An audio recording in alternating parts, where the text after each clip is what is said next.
Hi viewers, ఈ వీడియోలో మనం ఎక్సెల్కి సంబంధించిన బేసిక్ ఫార్ములాస్ నుంచి అడ్వాన్స్డ్ ఫార్ములాస్ అన్నీ కూడా తెలుసుకుంటాం.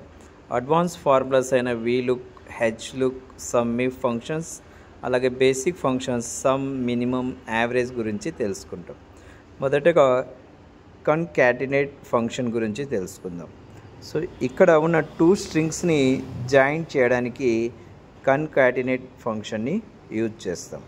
సో కన్కాటినేట్ ఫంక్షన్ని అప్లై చేయడానికి అక్కడ కర్సర్ని ఉంచి ఈజ్ ఈక్వల్ టు టైప్ చేసిన తర్వాత టూ స్ట్రింగ్స్ని మనం ఈ ఫంక్షన్ ద్వారా అప్లై చేయగలుగుతాం.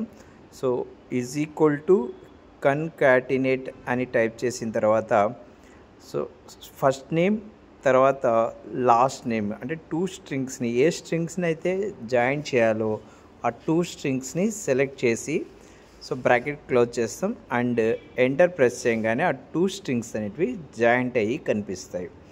ఇన్ కేసు ఈ టూ స్ట్రింగ్స్ మధ్యలో మీకు స్పేస్ రావాల్సి వస్తే సేమ్ ఫార్ములాని అప్లై చేస్తాం.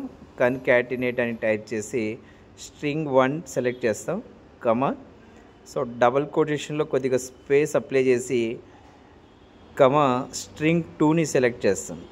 స్ట్రింగ్ 2 సెలెక్ట్ చేసి ఎప్పుడైతే ఎంటర్ ప్రెస్ చేస్తామో ఆ టూ స్ట్రింగ్స్ మధ్యలో స్పేస్ అనేది క్రియేట్ అవుతుంది. ఇలా రిమైనింగ్ నేమ్స్కి కూడా ఈ ఫంక్షన్ని అప్లై చేయడానికి జస్ట్ ఇక్కడ సెల్ కార్నర్లో డ్రాగ్ చేసామంటే రిమైనింగ్ నేమ్స్కి కూడా ఆ ఫంక్షన్ అప్లై అవుతుంది. ఆ రిమైనింగ్ నేమ్స్ అని కూడా జాయింట్ అయ్యి మీకు కనిపిస్తాయి. విత్ స్పేస్ ఎలాగో ఇచ్చాం కాబట్టి మిగతా నేమ్స్కి కూడా కన్కాటినేట్ విత్ స్పేస్తో పాటు మీకు నేమ్స్ని డిస్ప్లే చేస్తుంది. తర్వాత మనం కౌంట్ ఫంక్షన్స్ గురించి తెలుసుకుంటాం. కౌంట్ ఫంక్షన్స్ 4 టైప్స్ ఉంటాయి. కౌంట్ అనే ఫంక్షన్ ద్వారా మనం నంబర్ వాల్యూస్ని కౌంట్ చేయగలుగుతాం. సెల్ వాల్యూస్లో ఏవైతే నంబర్ వాల్యూస్ ఉంటాయో అవి ఎన్ని ఉన్నాయి అనేది ఇక్కడ మనం కౌంట్ చేయగలుగుతాం. దీనికోసం మనం ఈజ్ ఈక్వల్ టు టైప్ చేయాలి, కౌంట్ అని టైప్ చేయాలి. ఇక్కడ సెల్ రేంజ్ని సెలెక్ట్ చేసుకోవాలి. ఏవైతే సెల్స్లో నంబర్ వాల్యూస్ ఉన్నాయో వాటిని కౌంట్ చేయడానికి ఆ వాల్యూస్ని సెలెక్ట్ చేసి బ్రాకెట్ క్లోజ్ చేసి జస్ట్ ఎంటర్ ప్రెస్ చేసామంటే నంబర్ వాల్యూస్ ఎన్ని ఉన్నాయి ఆ సెల్స్లో అనేది అది కౌంట్ చేస్తుంది. ఇక్కడ ఎగ్జాంపుల్లో ప్రజెంట్ ఎంతమంది ఎగ్జామ్కి అటెండ్ అయ్యారనేది చెక్ చేయగలిగాం. అలాగే count of function count of function use చేసి నంబర్స్ని అండ్ ఆల్ఫాబెట్స్ ఉన్న సెల్స్ని ఇది కౌంట్ చేస్తుంది. ఈ ఫంక్షన్ అప్లై చేయడానికి కౌంట్ అని టైప్ చేసి బ్రాకెట్స్లో ఆ సెల్ రేంజ్ని సెలెక్ట్ చేసుకోవాలి. ఏవైతే మనం సెల్ రేంజ్ సెలెక్ట్ చేసామో అందులో ఉన్న నంబర్స్ అండ్ ఆల్ఫాబెట్స్ని అది కౌంట్ చేసి ఎన్ని సెల్స్ ఉన్నాయి అనేది డిస్ప్లే చేస్తుంది. Next count blank function count blank function అనే ఫంక్షన్ ద్వారా మనం సెలెక్ట్ చేసుకున్న సెల్స్లో ఎన్ని బ్లాంక్స్ ఉన్నాయో మనం ఇక్కడ తెలుసుకోగలుగుతాం. Is equal to count blank అని టైప్ చేశాక సెల్ రేంజ్ని సెలెక్ట్ చేసుకోవాలి. జస్ట్ ఇలా డ్రాగ్ చేసి ఆ సెల్ రేంజ్ని అంతా సెలెక్ట్ చేసి జస్ట్ బ్రాకెట్ క్లోజ్ చేసి ఎంటర్ ప్రెస్ చేసామంటే ఎన్ని అయితే బ్లాంక్స్ ఉన్నాయో వాటిని అది డిస్ప్లే చేస్తుంది. అలాగే ఒక పర్టికులర్ క్యారెక్టర్ వైజ్ డేటాస్ని మనం కౌంట్ చేయాల్సి వస్తే కౌంట్ ఇఫ్ యూజ్ చేస్తాము. Is equal to count if ఇవ్వాలి, ఇక్కడ సెల్ రేంజ్ ఇవ్వాలి. మీకు పర్టికులర్ క్యారెక్టర్ వైజ్ కావాలి కాబట్టి కామా డబుల్ కొటేషన్లో ఇక్కడ నేను ఏ అనే క్యారెక్టర్స్ ఎన్ని ఉన్నాయి ఆ సెల్స్లో అనేది కౌంట్ చేస్తున్నాం. ఇలా కౌంట్ ఫార్ములా యూజ్ చేసి సెల్ రేంజెస్ని కౌంట్ చేయొచ్చు. నెక్స్ట్ మినిమం, మ్యాక్సిమం ఫంక్షన్స్ గురించి డిస్కస్ చేద్దాం. మ్యాక్సిమం ఫంక్షన్ ద్వారా సెలెక్ట్ చేసుకున్న సెల్ రేంజ్లో మ్యాక్సిమం వాల్యూని మనం ఫైండ్ అవుట్ చేయొచ్చు. దీనికోసం ఈజ్ ఈక్వల్ టు మ్యాక్స్ అని టైప్ చేయాలి. ఇక్కడ సెల్ రేంజ్ని సెలెక్ట్ చేసుకోవాలి. బ్రాకెట్ క్లోజ్ చేసి ఎంటర్ ప్రెస్ చేస్తే మనం సెలెక్ట్ చేసుకున్న సెల్స్లో హైయెస్ట్ వాల్యూని అంటే మ్యాక్సిమం వాల్యూని అది ఫైండ్ అవుట్ చేస్తుంది. అలాగే minimum function. So is equal to min అని టైప్ చేసి మనం సెలెక్ట్ చేసుకున్న సెల్స్లో మినిమం వాల్యూని ఫైండ్ అవుట్ చేయొచ్చు. సో బ్రాకెట్ క్లోజ్ చేసి ఎంటర్ ప్రెస్ చేస్తే సో లోయెస్ట్ వాల్యూని మినిమం ఫంక్షన్ ఫైండ్ అవుట్ చేస్తుంది. నెక్స్ట్ సమ్ ఫంక్షన్ గురించి తెలుసుకుందాం. ఇది చాలా బేసిక్ ఫంక్షనే. So is equal to sum అని టైప్ చేసి మీరు ఏ వాల్యూస్ని అయితే టోటల్ చేయాలో ఆ సెల్ రేంజ్ని సెలెక్ట్ చేసి జస్ట్ ఎంటర్ ప్రెస్ చేసామంటే వాటి యొక్క టోటల్ని ఇది డిస్ప్లే చేస్తుంది. ఇలా కాకుండా ఒక రిక్వైర్డ్ ఇన్ఫర్మేషన్ సంబంధించి డేటాస్ని కౌంట్ చేయాలి అంటే టోటల్ చేయాలంటే సమ్ ఇఫ్ ఫంక్షన్ని యూజ్ చేస్తాము. ఒక స్పెసిఫిక్ వాల్యూస్ని మనం సమ్ ఇఫ్ ఫంక్షన్ ద్వారా కౌంట్ చేయొచ్చు. ఫర్ ఎగ్జాంపుల్ ఇక్కడ చూడండి, నేను లోన్ ఎంటర్ చేయగానే దాని యొక్క టోటల్ని అది డిస్ప్లే చేస్తుంది. ఇప్పుడు నేను ఇక్కడ బైక్ లోన్స్ అని సెలెక్ట్ చేశాను. సో ఎంతైతే బైక్ లోన్స్ ఉన్నాయో వాటి యొక్క టోటల్ మాత్రమే అది డిస్ప్లే చేస్తుంది. సో ఇలా మీరు కూడా పర్టికులర్ వాల్యూస్ని టోటల్ చేయడానికి సమ్ ఇఫ్ ఫంక్షన్ని యూజ్ చేయొచ్చు. So is equal to some if అని టైప్ చేసి సో ఇక్కడ చూడండి లోన్ టైప్ని అంతా సెలెక్ట్ చేశాను. సో దీని రిక్వైర్మెంట్ అంటాము. సో సో దాంతోపాటు ఇండెక్స్ వాల్యూ ఇవ్వాలి. సో ఇండెక్స్ వాల్యూ అంటే మనం ఇక్కడ స్పెసిఫికేషన్ ఏవైతే సెలెక్ట్ చేస్తున్నామో ఆ సెల్ వాల్యూ సెలెక్ట్ చేసుకోవాలి. ఆ తర్వాత లోన్ అమౌంట్స్ని సెలెక్ట్ చేయాలి. అంటే ఏవైతే టోటల్ చేయాలో ఆ స్పెసిఫిక్ సెల్ రేంజ్ని ఇక్కడ సెలెక్ట్ చేసుకోవాలి. సో సెలెక్ట్ చేసిన తర్వాత ఎంటర్ ప్రెస్ చేసామంటే కనుక మనం ఇచ్చిన సెల్ వాల్యూ బట్టి ఇక్కడ స్పెసిఫిక్ వాల్యూ బట్టి టోటల్ అనేది మీకు డిస్ప్లే చేస్తుంది. సో చూడండి, ఇక్కడ నేను గోల్డ్ లోన్స్ మొత్తం టోటల్ ఎంత అమౌంట్ కలెక్ట్ అయ్యాయి అనేది ఇక్కడ వెరిఫై చేయగలుగుతున్నాను using some if function. Just ఇక్కడ రిక్వైర్ టెక్స్ట్ టైప్ చేసామంటే దాని యొక్క స్పెసిఫిక్ టోటల్ అనేది ఇది చూపిస్తుంది. నెక్స్ట్ మనం వీలుక్ ఫంక్షన్ గురించి తెలుసుకుందాం. ఎక్కువ ఇంటర్వ్యూస్లో ఈ ఫంక్షన్ గురించి అడుగుతూ ఉంటారు. సో వీలుక్ ఫంక్షన్ అనేది వర్టికల్ రిపోర్ట్స్ని క్రైటీరియా వైజ్ టోటల్ చేయడానికి యూజ్ చేస్తారు. ఇక్కడున్న ఈ రిపోర్ట్లో సో మనం ఇక్కడ అడ్మిషన్ నెంబర్ ఇస్తే దానికి సంబంధించిన డీటెయిల్స్ని ఇది ఇక్కడ మీకు డిస్ప్లే చేస్తుంది చూడండి. సో ఫర్ ఎగ్జాంపుల్ ఇప్పుడు నాకు ఇక్కడ అడ్మిషన్ నెంబర్ వైజ్ నేమ్ అనేది డిస్ప్లే అవ్వాలి. సో దీనికోసం is equal to V lookup అని టైప్ చేసి సో ఏదైతే మనము ఇండెక్స్ వాల్యూ ఉందో అది సెలెక్ట్ చేస్తాము. అంటే ఇక్కడ నేను అడ్మిషన్ నెంబర్ అనేది సెలెక్ట్ చేశాను, దాంతోపాటు టోటల్ టేబుల్ డేటా అంతా సెలెక్ట్ చేసుకోవాలి, డేటా అంతా సెలెక్ట్ చేయాలి, దాంతోపాటు కాలం నెంబర్ సెలెక్ట్ చేసుకోవాలి. ఇప్పుడు నేమ్ అనేది సో ఏ కాలంలో ఉంది కౌంట్ చేస్తాను. అడ్మిషన్ నెంబర్ 1లో ఉంది, అలాగే నేమ్ అనేది సెకండ్ ప్లేస్లో ఉంది. సో అది ఇక్కడ టైప్ చేస్తాం. 2 టైప్ చేశాను, సో ఫాల్స్ స్టేట్మెంట్ ఎగ్జిక్యూట్ కావాలి కాబట్టి 0 టైప్ చేసి ఎంటర్ ప్రెస్ చేస్తాం. ఇప్పుడు ఆ అడ్మిషన్ నెంబర్ ఎవరికి సంబంధించిందో ఇక్కడ మీకు నేమ్ అనేది డిస్ప్లే అవుతుంది.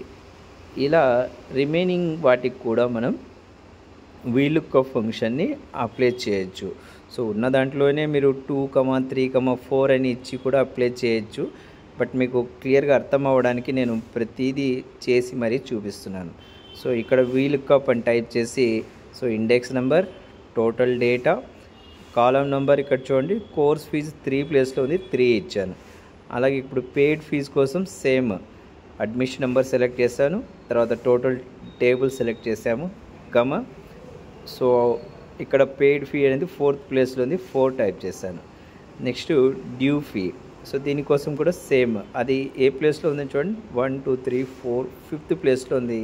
సో ఇక్కడ 5 అని టైప్ చేసి 0 టైప్ చేసి బ్రాకెట్ క్లోజ్ ఎంటర్ ప్రెస్ చేసామంటే సో రిమైనింగ్ వాటికి కూడా వీలుక్అప్ ఫంక్షన్ అప్లై అవుతుంది. ఇప్పుడు మీరు ఇక్కడ అడ్మిషన్ నెంబర్ టైప్ చేస్తూ ఉంటే ఆటోమేటిక్గా డేటా అనేది ఇక్కడ డిస్ప్లే అవుతుంది. సో యూనిక్ నెంబర్ ఉంటేనే అది చూపిస్తుంది, అది లేని నెంబర్ టైప్ చేసామంటే డిస్ప్లే చేయదు. అండ్ నెక్స్ట్ మనం హెచ్లుక్అప్ ఫంక్షన్ గురించి తెలుసుకుందాం. సో హెచ్లుకప్ ఫంక్షన్ వచ్చేసి హారిజంటల్ రిపోర్ట్స్ని క్రైటీరియా వైజ్ డిస్ప్లే చేస్తుంది. ఇప్పుడు ఇక్కడ ఉన్న రిపోర్ట్ హారిజంటల్గా ఉంది. హారిజంటల్గా ఉన్నప్పుడు మనం హెచ్లుకప్ని యూజ్ చేస్తాం. వర్టికల్గా ఉన్నప్పుడు వీలుకప్ని యూజ్ చేస్తాం. సో ఇక్కడ మీకు ఎంప్లాయీ డేటా ఇచ్చాడు. ఇక్కడ ఐడి నెంబర్ మనం టైప్ చేస్తే సో ఆ ఐడి నెంబర్ ఎవరికి సంబంధించింది అనేది సో డీటెయిల్గా ఇది చూపిస్తుంది. ఇన్ కేస్ ఇక్కడ మీరు అడ్మిషన్ ఐడి నెంబర్ మార్చి అలా డేటాస్ని వెరిఫై చేసుకోవచ్చు. సో ఇలా మీకు కూడా రిపోర్ట్ డిస్ప్లే అవ్వాలి అంటే హెచ్లుకప్ ఫంక్షన్ని అప్లై చేయాలి. హెచ్లుకప్ అప్లై చేయడానికి సో ఇక్కడ = టైప్ చేయాలి. హెచ్లుకప్ అని టైప్ చేస్తాము. ఫార్ములా పూర్తిగా టైప్ చేయాల్సిన అవసరం లేదు. సో మీరు ట్యాబ్ ప్రెస్ చేసినా కూడా ఫార్ములా ఆటోమేటిక్గా టైప్ అవుతుంది. సో ఇక్కడ ఉన్న ఐడి నెంబర్ సెలెక్ట్ చేయాలి, ఇండెక్స్ నెంబర్ అంటాము, తర్వాత టోటల్ డేటా అంతా సెలెక్ట్ చేసుకోవాలి, ఇక్కడ మనం రో నెంబర్ని కౌంట్ చేయాలి. వీలుక్లో అయితే కాలం నెంబర్ సెలెక్ట్ చేసాము, ఇక్కడ హెచ్లుక్లో రో నెంబర్ని కౌంట్ చేస్తాం. ఇప్పుడు నాకు ఎంప్లాయీ నేమ్ అనేది సెకండ్ రో ప్లేస్లో ఉంది. సో సెకండ్ 2 ఇచ్చి 0 బ్రాకెట్ క్లోజ్ ఎంటర్ ఇవ్వగానే సో ఎంప్లాయీ నేమ్ అనేది డిస్ప్లే అవుతుంది using ID numbers. ID number ఇస్తూ ఉంటే ఎంప్లాయీ నెంబర్ అనేది ఇక్కడ అప్డేట్ అవుతూ ఉంటుంది. సో ఇన్ కేస్ రిమైనింగ్ వాటికి కూడా సో హెచ్లుకప్ని మనం అప్లై చేయొచ్చు. So ID number total table data so రో నెంబర్. అడ్రస్ అనేది ఏ ప్లేస్లో ఉంది చూడండి, 3 ప్లేస్లో ఉంది, అలా ఇచ్చేస్తాం. సో యాజ్ యూజువల్ రిమైనింగ్ వాటికి కూడా హెచ్లుకప్ అని ఇచ్చి ID number and total data select చేస్తాము. దాంతోపాటు రో ప్లేస్ని టైప్ చేసి ఎంటర్ ప్రెస్ చేస్తాం. సో శాలరీ ఇది 5th ప్లేస్లో ఉంది. సో ఐడి నెంబర్ టోటల్ డేటాతో పాటు సో 5th ప్లేస్లో ఉన్నట్టుగా 5 టైప్ చేసి 0 ఇచ్చి బ్రాకెట్ క్లోజ్ ఎంటర్ ఇచ్చామంటే హెచ్లుకప్ అనేది అప్లై అవుతుంది అన్నిటికీ. ఇప్పుడు మీరు ఈజీగా ఇక్కడ టైప్ చేస్తూ ఉంటే డేటా అనేది అప్డేట్ అయ్యి మీకు డిస్ప్లే చేస్తుంది. సో హెచ్లుకప్ ద్వారా హారిజంటల్ డేటాస్ని ఫైండ్ అవుట్ చేయొచ్చు. నెక్స్ట్ మనం యావరేజ్ ఫంక్షన్ గురించి తెలుసుకుందాం. యావరేజ్ ఫంక్షన్ ద్వారా స్టూడెంట్ పర్సంటేజ్ సో కంపెనీకి సంబంధించిన సేల్స్ పర్సంటేజెస్ ఫైండ్ అవుట్ చేయొచ్చు. సో దీనికోసం వెరీ సింపుల్, ఇక్కడ = టైప్ చేయాలి, AVERAGE యావరేజ్ అని టైప్ చేయాలి. సో ఇక్కడ సెల్ రేంజ్ని సెలెక్ట్ చేయాలి. ఏ వాల్యూస్ నుంచి అయితే మీరు యావరేజ్ ఫైండ్ అవుట్ చేయాలనుకున్నారో ఆ సెల్ రేంజ్ని పూర్తిగా సెలెక్ట్ చేసి బ్రాకెట్ క్లోజ్ ఎంటర్ ప్రెస్ చేసామంటే యావరేజ్ అనేది ఇక్కడ చూపిస్తుంది. సో రిమైనింగ్ సెల్స్కి కూడా ఈ ఫార్ములా అప్లై చేయడానికి జస్ట్ మీరు కార్నర్లో క్లిక్ చేయండి లేదా డ్రాగ్ చేయండి. రిమైనింగ్ సెల్స్కి కూడా యావరేజ్ ఫార్ములా అప్లై అవుతుంది. ఇక్కడ స్టూడెంట్ సంబంధించిన పర్సంటేజ్ డిస్ప్లే అయ్యింది. నెక్స్ట్ మనం ఇఫ్ ఫంక్షన్ గురించి తెలుసుకుందాం. ఇఫ్ ఫంక్షన్ ద్వారా పర్టికులర్ కండిషన్ వైజ్ స్టేట్మెంట్ అనేది ఎగ్జిక్యూట్ చేయొచ్చు. అంటే హైయెస్ట్ అమౌంట్స్ సంబంధించి లోయెస్ట్ అమౌంట్ సంబంధించి ఏవైనా స్టేట్మెంట్స్ యాడ్ చేయాలంటే ఇఫ్ ఫంక్షన్ని యూజ్ చేయొచ్చు.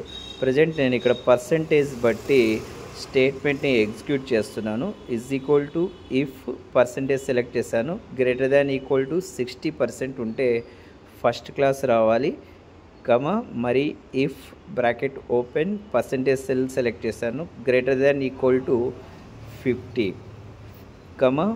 50% వస్తే సెకండ్ క్లాస్ రావాలి అనేది స్టేట్మెంట్ ఇచ్చాను, డబల్ కోటేషన్లో ఇక్కడ డైరెక్ట్గా డిఫాల్ట్ స్టేట్మెంట్ని ఇస్తున్నాను, థర్డ్ క్లాస్, లేదా మీరు <45 అనే ఇవ్వచ్చు. సో దెన్ ఫార్ములా అప్లై చేసిన తర్వాత ఎంటర్ ప్రెస్ చేసామంటే మీరు ఇచ్చిన కండిషన్ బేస్ పైన ఇక్కడ స్టేట్మెంట్ అనేది డిస్ప్లే అవుతుంది. అబోవ్ 60 ఉంటే ఫస్ట్ క్లాస్ వస్తుంది, 50 ఉంటే సెకండ్ వస్తుంది, అంతకన్నా తక్కువ ఉంటే థర్డ్ క్లాస్ అనేది ఇక్కడ మనకు కనిపిస్తుంది చూడండి. సో ఇలాగే మల్టీ వాల్యూస్తో కూడా మీరు కౌంట్ చేయాలంటే అండ్ అనేది కూడా ఇఫ్ కండిషన్తో పాటు యూజ్ చేస్తాము. = ఇఫ్ అండ్. సో ఇక్కడ మనం సబ్జెక్ట్ వైజ్ ఫైండ్ అవుట్ చేయబోతున్నాం కాబట్టి సబ్జెక్ట్ 1 సెలెక్ట్ చేశాను నేను, > 35, C4 > 35 అంటే అన్ని సబ్జెక్ట్స్లోనూ అబోవ్ 35 వస్తే ఇక్కడ మనకు పాస్ స్టేట్మెంట్ రావాలి. కాబట్టి అన్ని సబ్జెక్ట్స్కి గ్రేటర్ దాన్ ఈక్వల్ టు 35 అనేది అప్లై చేసి డబల్ కొటేషన్లో పాస్ స్టేట్మెంట్ రావాలి, సో డబల్ కొటేషన్లో ఫెయిల్ అని ఇచ్చాను. ఇప్పుడు ఏ సబ్జెక్ట్స్లో అయితే అబోవ్ 35 వచ్చాయో ఆ స్టూడెంట్స్ పాస్ అయినట్టు చూపిస్తుంది. హాయ్ వ్యూవర్స్, ఈ వీడియో కనుక మీకు నచ్చినట్టయితే తప్పకుండా లైక్ చేయండి, ప్లీజ్ సబ్స్క్రైబ్ చేయండి, మీ ఫ్రెండ్స్ అండ్ ఫ్యామిలీస్కి షేర్ చేయండి.